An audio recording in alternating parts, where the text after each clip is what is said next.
Have you ever walked into a room and thought, Wow, this room's got vibes. but couldn't quite pinpoint why? It was probably pattern drenching. And before you panic and think about a room that looks like your grandma's house exploded, stay with me. When done right, pattern drenching or pattern layering gives the room personality, vibrant depth, and that designer feel.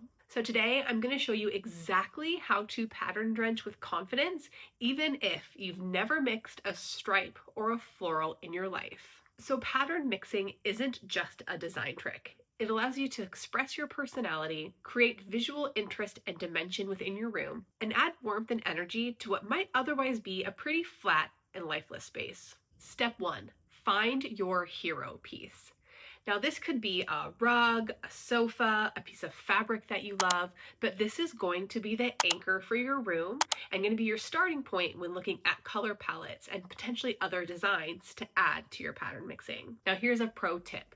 If you would wear that fabric, you're likely gonna love living with it. This pattern is gonna set the tone for your room. Is it bold and graphic? Maybe romantic and floral, or earthy and abstract might be your vibe. But from here, you'll pull your color palette, understand what scales of pattern you need to work with, and that will help you build your mix. But if you don't understand what patterns play well together, you're likely to end up with chaos. Step 2, let's understand our pattern categories. Let's quickly break down your pattern options so you can mix with confidence. Floral and organic patterns. Think botanicals, vines, trees, scenic prints, anything that's inspired by nature. These often feel soft, flowing, and feminine. Watch out though, layering two florals of the same scale can feel busy fast. But if the texture or the color is different and they're spaced out, like say across the room from one another, this can totally work. Abstract patterns. These are your wild cards, your splotches, your swirls, your brushstrokes. They don't necessarily represent anything specific,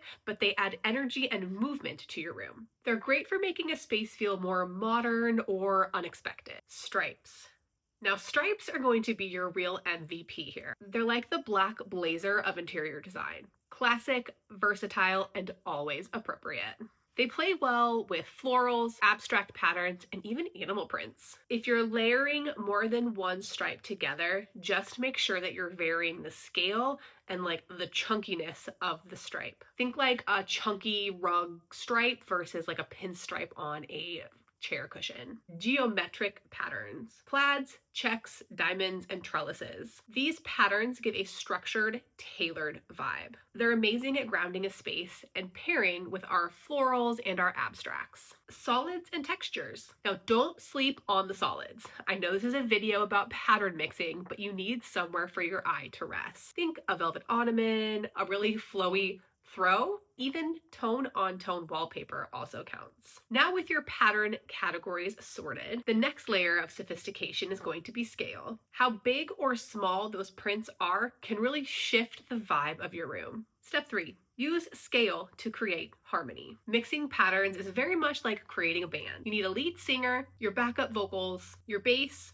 and your drums. If everybody is shouting at the same time, no one is going to get heard. So here's a go-to combo that designers swear by. One large scaled pattern. This is your statement, like your floral wallpaper or potentially your patterned sofa. One medium scale geometric. One small scale print, like a thin pinstripe or maybe a dotted cushion. Plus solids, again for balance.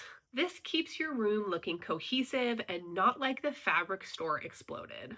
Example time. Now let me show you how I'm using these principles in my new home and the mood board that I've created for our new space. My hero print is this beautiful floral by McGee & Co. And here's how I'm layering in some other patterns. We're going to be adding a geometric style jute rug, a small scale stripe on the dining room chair cushions, this hand-me-down solid colored sofa, and I'm going to be adding some contrasting pillows to mix up the pattern a bit. And you can see how they complement my hero pattern using that corally salmon color really nicely. They're also about the same scale, but they will be across the room. So my beautiful floral is going to be on my dining table, and then these pillows will be over on the couch cushions. Now I do have some solids. So we have our linen curtains. We also have the solid blue of the cabinetry, also some white walls, maybe the ceiling as well. So these are all gonna give me that nice balance. To sum it all up, start with one pattern that you love. Build your palette and your scale around that pattern. Mix pattern types with purpose. Use texture and solids to break up all that personality. Pattern mixing or pattern drenching does not have to be scary or chaotic. It can be one of the most joyful ways to tell your story through design. Now, if this inspired you to try it in even one little corner of your room, I'd love to hear about it. And tell me in the comments, what's your signature pattern? Are you an animal print lover or maybe more of a romantic floral? Remember, love your space, fill it with joy, and make it yours. I so appreciate you being here, and I'll see you guys in the next one.